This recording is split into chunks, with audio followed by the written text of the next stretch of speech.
Anti terror bill की से शुरुआत करते हैं। ये जो बिल पेश किया जा रहा है और ये जो इख्तियारात बढ़ाकर सिक्योरिटी फोर्सेस को देना चाहते हैं, और उसके अंदर जो अभी बिल तो पेश नहीं हुआ, तो जो इसकी एग्जैक्ट वर्डिंग है उसके ऊपर तो गुफ्तगू नहीं हो सकती, मगर जो 26वीं आईनी तरमीम थी, अगर उसको मद्देनजर रख के बात की जाए कि जो ड्राफ्टिंग और लेजिस्लेशन की है वो कितनी poor is the word that can be used, उसके अंदर अभी भी इतना अभाम है और इतनी कंफ्यूजन है। तो और जिस रफ्तार से ये लेजिस्लेशन करना चाह रहे हैं उससे तो इनकी नीयत भी वाज़ेह होती है। मगर जो एंटी टेरर बिल है, देखिए इसके अंदर आप सिक्योरिटी फोर्सेस को इतने बढ़ाकर इख्तियारात दे रहे हैं।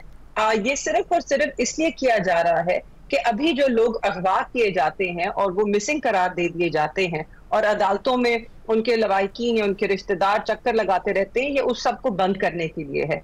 ये अब इख्तियारात दे देंगे कि कोई भी एजेंसी किसी भी खदशे पे, या जो वर्ड यूज किया जा रहा है क्रेडिबल इंफॉर्मेशन, अब क्रेडिबिलिटी किस तरह एसेटेन होएगी? ये वही पाकिस्तान है कि जिसमें 1.5 साल से हमने देखा कि लोगों के खिलाफ बोगस जाली FIR दर्ज होती हैं और वो उन जाली FIRs के सिलसिले में जेल की सलाखों के पीछे पड़े रहते हैं, उन्हें मेरिट्स पर भी बेल नहीं दी जाती। कि जिस तरह एजाज चौधरी साहब, मियां महमूद रशीद, डॉक्टर यास्मीन राशिद साहिबा, उमर चीमा साहब, मेरे वालिद, ना उनकी सुनवाई नहीं हो रही, और जो पहले 3 हैं एजाज चौधरी, मियां महमूद रशीद और उमर चीमा साहब, उनकी बेल जो है वो खारिज कर दी गई। तो FIRs में सदाकत नहीं, तो ये जो क्रेडिबल इंफॉर्मेशन है इसकी सदाकत का तयन कौन करेगा? मतलब आपने सिर्फ इख्तियार दे दिया कि वो किसी भी मर्जी पे ऑन अ whim जैसे अंग्रेजी में कहते हैं, किसी को भी जाकर अब उठा लेंगे और प्रिवेंटिव डिटेंशन के नीचे 3 महीने उनको रख सकते हैं। ये जो बुनियादी इंसानी हकूक हैं कि जिसको सेफगार्ड करना ना सिर्फ पार्लियामान का फर्ज है, आपकी अदलिया का भी फर्ज है, रियासत का भी फर्ज है, उस हकूक को मजरूह किया जा रहा है। अच्छा। और इस हुकूमत की तो मुझे लगता है नीयत ही ये है, इनको ना आइन की, ना बुनियादी हकूक की और ना ही जमहूरियत की कोई कदर है। जहां तक जजेस की तादाद बढ़ाने का सिलसिला है, 17 से 34 करने की बात अब हो रही है, तो इसमें भी देखिए इनके हर इकदाम के पीछे जरूरी है देखना कि इनकी नीयत क्या है। जिस तरह 26वीं आईनी तरमीम के पीछे इनकी नीयत क्या थी, और बात ये वाज़ेह हो गई कि इनकी नीयत में ही सबसे बड़ा खोट है। तो अब ये डाइल्यूट करना चाह रहे हैं, जो सुप्रीम कोर्ट में एक तरफ कुछ जजेस हैं कि जिनसे ये खौफजदा हैं, इस पर नैरेटिव जो गवर्नमेंट का है वो भी सामने आ जाएगा। राना एहसान साहब, ये बताइए एंटी टेरर बिल के हवाले से मेहरबानो साहिबा भी जो बात कर रही हैं कि इख्तियारात में इजाफा होना या फिर डिटेंशन का जो टाइम है उसको बढ़ाया जाना, तो उसमें वो रिजर्वेशंस ये हैं कि जिस तरह अभी आपको पता है कि तहरीक इंसाफ के बहुत से रहनुमाओं ने, सलमान अकरम राजा हों या दीगर रहनुमा हों, वो ये बात कर चुके हैं कि इंतज़ार पंजोता साहब के साथ जो हुआ उसमें उनका अगवा जो है वो सस्पेक्ट किसी और को करते हैं, कवर अप किया जा रहा है गवर्नमेंट की तरफ से, और अब आप इख्तियार भी बढ़ा रहे हैं ताकि इसी तरह की लेजिस्लेशंस के गार्ब में आप पॉलिटिकली विक्टिमाइज कर सकें लोगों को। What is your take on this? बिस्मिल्लाहिर्रहमानिर्रहीम। देखिए, इंतजार पंजोता का आपने जिक्र किया, वो उनकी मेरे ख्याल से उनका जब वो खुद कोई ऐसा बयान देंगे तो उसके ऊपर फिर बात की जा सकती है। अभी तक उनकी तरफ से कोई ऐसा कोई बयान नहीं आया। वो अब अपनी PTI के प्लेटफॉर्म से या जैसे भी अगर कोई बयान देंगे तो फिर उस पर जरूर कमेंट किया जा सकता है कि उनका क्या मामला था। बहरहाल देखिए, इस मुल्क में टेररिज्म जो है वो एक हकीकत है और हमने उससे लड़ना है, और उसके लिए अगर आपने अपनी आर्म्ड फोर्सेस को इक्विप करना है लेजिस्लेटिवली, तो वो मेरे ख्याल से पार्लियामेंट का इख्तियार है, और अगर सिंपल मेजॉरिटी आप पास है और एक्ट में आप कोई तब्दीली करना चाहते हैं तो वो हक है पार्लियामेंट का, और वो पार्लियामेंट अभी जब उसको पास करेगी, पार्लियामेंट में जब वो आएगा, पेश होगा, तो मेरे ख्याल से तब उसमें अब एक अच्छी डिबेट की जा सकती है कि वो ठीक है या गलत है। लेकिन जो जहां तक पर्चे काटने की बात है वो बिल्कुल जो है प्रोपोर्शनेट होने चाहिए। और जब आप लेकिन अगर देखा जाए पाकिस्तान के सियासी कल्चर को, जिसको मैं ये नहीं कहता कि बहुत अच्छा है, तो हमारे इनके दौर में जब ये हुकूमत में थे तब भी एंटी टेररिज्म के पर्चे जो है वो हमारे पे भी कटे, दीगर और जमातों पे भी कटे। वही अगर चीज अभी भी नजर आ रही है तो वो इस कल्चर को खत्म करने का एक ही हल है कि सारी सियासी जमातें इकट्ठे होकर बैठें और इन मामलात को जो है दुरुस्त करें। बहरहाल इसको अगर आप एक साइड पे कर दें तो टेररिज्म एक हकीकत है पाकिस्तान में, और उसके कानून को अगर आप बेहतर करते हैं तो वो उसका ये ऑपोजिशन को ये बेशक सियासी मुखालिफिन पर इस्तेमाल ना हो जाए, रिजर्वेशन ये है। हाँ, यही मैं कह रहा हूँ। मेरा नहीं ख्याल पाकिस्तान में जो असल मसाइल हैं टेररिज्म के, उनको जो आपकी लॉ इन्फोर्समेंट एजेंसीज हैं उनको बेहतर आप इक्विप करने की कोशिश कर रहे हैं। अच्छा, जहां तक बात है ये जजेस की तादाद बढ़ाने की, देखिए वो तो जो है अब ऑब्वियसली आपने 26वीं आईनी तरामीम की हैं जिसके अंदर कंसेंसस डेवलप हुआ तो वो पास हुई, क्योंकि हमारी हुकूमत के पास तो 2/3 मेजॉरिटी नहीं है, तो एक दर्जन से जायद जमातों ने एक पेज पे आए और उन्होंने इसकी तरामीम को वोट किया। तो अब जो है वो उसकी आपने आईनी बेंच बना दिया तो डेफिनेटली आपको जो है एक अपर लिमिट आप सेट करने जा रहे हैं 33+1 जज की, यानी कि 34 की अपर लिमिट सेट कर रहे हैं। इसका ये मतलब नहीं है कि आप फौरी तौर पे जो है इनको फिल अप कर देंगे, लेकिन एज पर रिक्वायरमेंट के जिस तरह लोड आप देखते हैं चीजें हालात के मुताबिक आप इसको इंक्रीज कर सकते हैं। हो सकता है पहली दफा जो है इसको थोड़े नंबर से बढ़ाया जाए, लेकिन एक अपर लिमिट आप सेट कर रहे हैं तो नहीं, एक्यूजेशन तो यही है ना कि मर्जी के जजेस लाए जा रहे हैं गवर्नमेंट की तरफ से। Isn't that a point of concern कि इंडिपेंडेंस ऑफ जुडिशरी पर डिबेट जब शुरू होती है तो उस पर गवर्नमेंट पर इल्ज़ाम लगता है कि आप इंटरवीन कर रहे हैं इदारे की इंडिपेंडेंस में?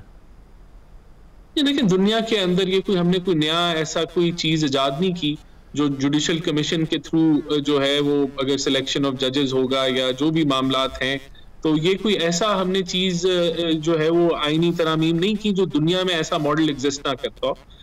ऐसी कमेटीज होती हैं, पार्लियामेंट का रोल होता है, एक मिक्स मैच होता है, तो ये कोई आपने कोई नई इजाद नहीं की। तो अगर बाकी ममालिक में भी इस तरह के मॉडल हैं तो फिर तो वहां भी आप कह सकते हैं कि इंडिपेंडेंस ऑफ जुडिशरी जो है बल्कि उन ममालिक की रैंकिंग पाकिस्तान के जुडिशल सिस्टम से कई गुना बेहतर है। तो ये डिबेट तो ये चलती रहेगी, ऑपोजिशन इल्जाम लगाएगी। बहरहाल दुनिया के अंदर इस तरह के मॉडल्स मौजूद हैं, तो मेरे ख्याल से ये एक सियासी गुफ्तगू तो जितनी इस पे कर ले, लेकिन कोई हमने नई चीज नहीं इजाद। मेहरबानो साहिबा, योर टेक ऑन दिस? जी बिल्कुल, मैं इसमें कुछ इजाफा करना चाहती हूँ। जी बिल्कुल, अगर आप दुनिया के एग्जाम्पल्स देखें तो इस तरह के मौजूद हैं कि एक जुडिशल कमीशन होती है, उसके अंदर एग्जीक्यूटिव से पार्लियामान से लोग होते हैं। अमेरिका का जो है कि मिसाल दी जाती है अक्सर हुकूमत की तरफ से, मगर उसमें एक बुनियादी फर्क है। जब आप एक कमीशन बैठ के ये फैसला करेगी कि कौन सा जज सुप्रीम कोर्ट में एलिवेट होगा या कौन सा जज सुप्रीम कोर्ट का चीफ जस्टिस बनेगा, तो आप अगर अमेरिका की मिसाल देखें, वहां पे ये हेयरिंग्स जो हैं वो पब्लिक होती हैं, उनमें शफाफियत होती है, ट्रांसपेरेंसी होती है। बंद कमरों में चंद लोगों के दरमियान फैसले नहीं किए जाते उनकी मर्जी पे, उनकी पसंद नापसंद पे। हमें आज तक याया आफरीदी साहब का जो रिकॉर्ड है वो बेदाग है। ही इज एन एग्जेम्पलरी जज, हर कोई उनकी तारीफ करता है, और आपने देखा कि किस तरह सुप्रीम कोर्ट के सारे जजेस ने उनकी जो एलिवेशन है उसको तस्लीम किया। तो बेशक, मगर हमें आज तक ये नहीं बताया गया कि जो 3 सीनियर मोस्ट जजेस थे उनमें से याया आफरीदी साहब को क्यों पसंद किया गया, उनको फौकियत क्यों दी गई over the other 2। Mansoor Ali Shah साहब में ऐसी क्या गलती थी या इनके क्या कंसर्न्स नहीं, उसकी लॉजिक तो लेजिस्लेटिव है ना। अगर पार्लियामेंट्री कमेटी बन गई, उसमें आपके पास मेजॉरिटी है, do whatever you can do. Legislation के बाद गवर्नमेंट ने किया ना। यही जो राना साहब कह रहे हैं कि दुनिया में मिसालें हैं, ये बेस्ट प्रैक्टिसेस हैं, तो उन जो वो जिनका वो हवाला दे रहे हैं उनमें ट्रांसपेरेंसी भी होती है। जो बदकिस्मती से पाकिस्तान में ना आपकी लेजिस्लेशन में कि जिस तरह कानून साजी हो रही है उसमें ट्रांसपेरेंसी नहीं है। जो 26वीं आईनी तरमीम है इसको ये कंसेंसस कहते हैं। बिलावल भुट्टो साहब ने ब्रूट मेजॉरिटी का लफ्ज इस्तेमाल किया और हमने देखा कि किस तरह वो ब्रूट मेजॉरिटी इस्तेमाल की गई कंसेंसस को डेवलप करने के लिए। मेहरबानो साहिबा, मुझे ये बताइए, मुझे बताइए आईनी बेंच में फिर कौन सी शख्सियत चाहती है पाकिस्तान तहरीक इंसाफ के आए? वो देखिए, पाकिस्तान तहरीक इंसाफ किसी बंदे की पसंद नापसंद पे नहीं चल रही है। हम ये नहीं चाहते कि ये लोग हों या ये ना लोग हों। नहीं, मंसूर अली शाह साहब के बारे में कहा था आपने कि अगर वो ना आया एहतजाज करेंगे, मुल्क बंद कर देंगे। बिल्कुल जी, देखिए मंसूर अली शाह साहब जो हैं वो सीनियर तरीन जज हैं सुप्रीम कोर्ट के अभी भी।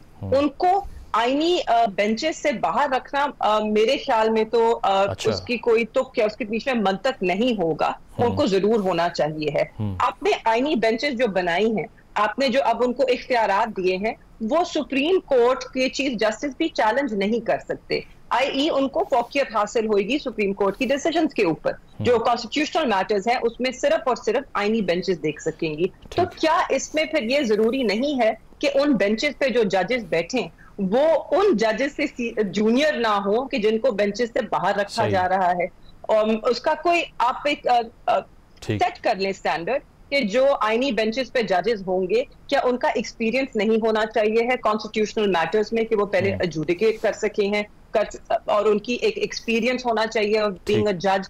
अब कल को आप एक नए जजेस जो ये लाना चाह रहे हैं, 17 और नए जजेस आ जाते हैं जो पहली दफा एलिवेट होते हैं सुप्रीम कोर्ट में, अब उन्हें फौकियत हासिल हो जाएगी उन जजेस पे जो कि कुछ अरसे से सुप्रीम कोर्ट में बैठे हैं, तो इसकी मंतक भी समझ नहीं आएगी ना। इससे तो सिर्फ मतलब सीनियर मोस्ट आप चाहते हैं, आप चाहते हैं सीनियर मोस्ट एलिवेट हो रहे हैं, जजेस लाना चाह रहे हैं और आप बेंच फिक्सिंग कर रहे हैं क्योंकि आप खौफजदा हैं कि आजाद जजेस के फैसले आपको किसी तरह मुतासिर ना करें। और ये जो एक, मैं ये नहीं कह रही ये हकाइक है, मैं कह रही हूँ ये जो एक तासुर है ये अब पूरे मुल्क में पाया जाता है। इसमें बहुत इसको बड़ी तकवीयत मिली है कि जिस तरह इन्होंने तरामीम की और जिस तरह के कवानीन ये लेके आ रहे हैं। एंड राना साहब, अबाउट जो आप तरामीम लेके आए हैं 26वीं आईनी, इसके अंदर तो अब बड़े अबहाम है। इसकी जो लेजिस्लेशन जो ड्राफ्टिंग है इट्स वेरी पुअर। अब देखिए, आपने जुडिशियल कमीशन तो बन गया मगर जुडिशियल कमीशन इनकम्प्लीट रहेगा